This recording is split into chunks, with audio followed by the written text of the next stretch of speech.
Now we go to Fay Jones. Thank you. Fay Jones. Madam Deputy Speaker, it's a privilege to be called in this sitting. So rich was the life of the Duke of Edinburgh that we are able to spend hours discussing his military service, his sporting achievements, and above all, his role as liege man of life and limb for over 73 years to Her Majesty the Queen. But if I may, I will focus briefly on his role as a champion for nature, something I was fortunate enough to see firsthand from my few years working in the royal household when I was researcher to His Royal Highness the Prince of Wales. Madam Deputy Speaker, in this place, we speak of climate change and sustainability on an almost daily basis. And we do this because of campaigners like the Prince of Wales and before him the Duke of Edinburgh.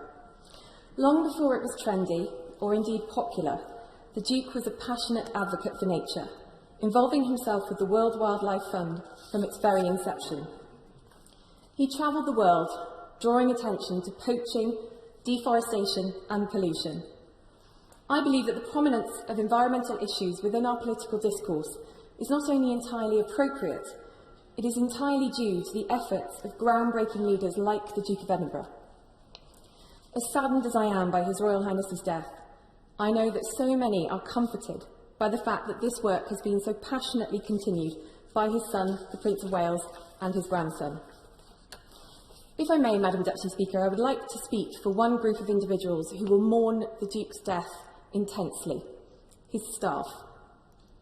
Over the weekend, I spoke with some friends from the household, and I would like to mention some of their memories of the Duke. Prince Philip had a small but famously efficient team. One of them was my friend Catherine. Catherine and her colleagues were devoted to the Duke because of, in her words, his dedication, determination and his ceaseless drive. The Duke was unfailingly kind and encouraging to all of us who worked in the royal household, but he had high standards. And having worked for his son, the Prince of Wales, I can personally say the apple does not fall far from the tree in this regard. Another friend who served as one of his protection officers told me, "Over the years I have had so many rollickings from the Duke of Edinburgh. Each and every one was a privilege." He was quite simply adored by his staff, and I think of all of them as they grieve for their beloved boss. Madam Deputy Speaker, everyone in Brecon and Radnorshire mourns the Duke's passing. From those who saw him on his visits to Gwynedd, to Dolai, to Glanas, out to the Royal Welsh Show, to those who bounded through the Brecon beacons in pursuit of their Duke of Edinburgh award. His was a life incredibly well lived, and while I send my heartfelt condolences to the Queen, I give thanks that his spirit and his talents live on in his family and in the billions around the world that he inspired. Thank you. Now we go